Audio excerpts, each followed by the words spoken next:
This morning on Today's Health, can you be healthy at any size? Conventional wisdom dictates if you're thin, you're healthy. If you're overweight, you're not. But a host of doctors and researchers say that is simply not true. And Dr. Keri Peterson is a contributor to Women's Health magazine. Dr. Peterson, good morning. Thanks for joining us. Good morning, Tamara. So this is interesting because that is conventional wisdom. We associate people who are thin with being healthy.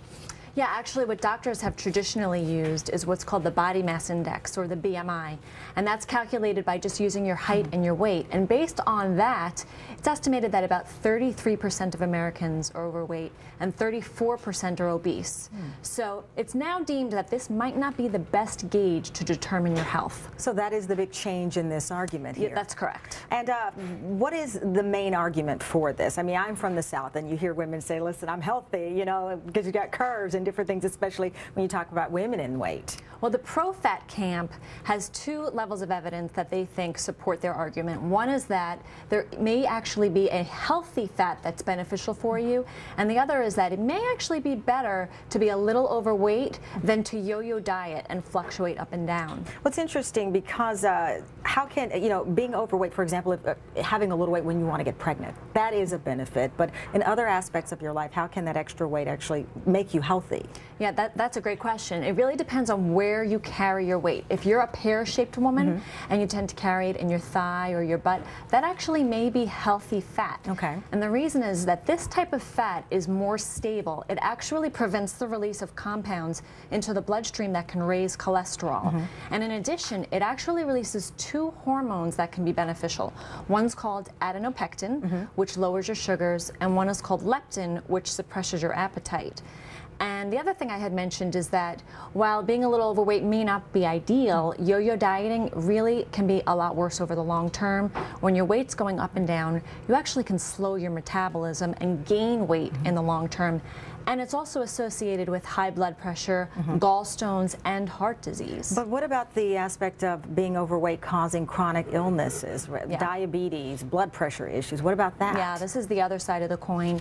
First off, abdominal fat can be very dangerous. And as we know, being overweight can be linked to many, many terrible diseases, many cancers like breast cancer, heart disease, high cholesterol, arthritis, diabetes. I mean, it goes on and on. Well, it's interesting too. I mean, when I looked at this information, and we just showed this on the screen, the average woman is 20 pounds overweight. That's correct. But it sounds like, again, this is where you carry the weight. Yeah, actually. And basically your lifestyle as well, because if you're a size 12 and you kind of are active, that's a good thing. Yeah, that's right, Tamara. Actually, where you carry your weight may be a better predictor of your health. We talked about the pear shape having some benefits, but if you're apple-shaped and you carry your weight in your midsection, that abdominal fat that you can pinch and the fat that's deep inside around your organs, this is called visceral fat, that is dangerous fat. That can lead to high blood pressure and gallstones.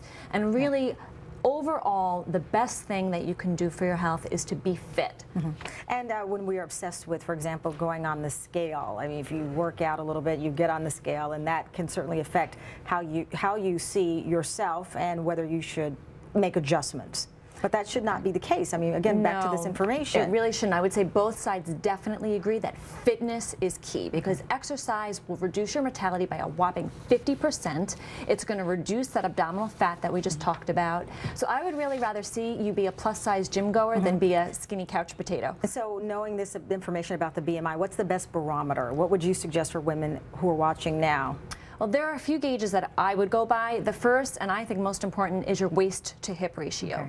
This is actually determined by, you measure the narrowest part of your waist by your belly, and then you divide it by the circumference of your hips, and you get a ratio, and that should be between 0.6 and 0.8. That's the goal.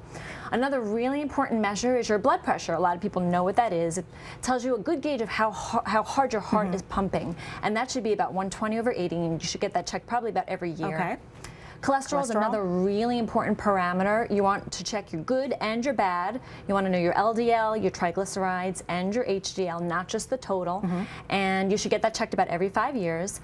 And then the last gauge that I would measure would be your blood sugar. Because if your blood sugar is high, that can be an indicator that you may be developing diabetes. I think this is so interesting. I mean, there's a lot of information, but the basic point I think is very clear. I mean, being active is the major thing here. That's right, barometer. That's great. All right, thank you very much. Thank you. I greatly appreciate it. Dr. Keri Peterson, thank you. And coming up on Today,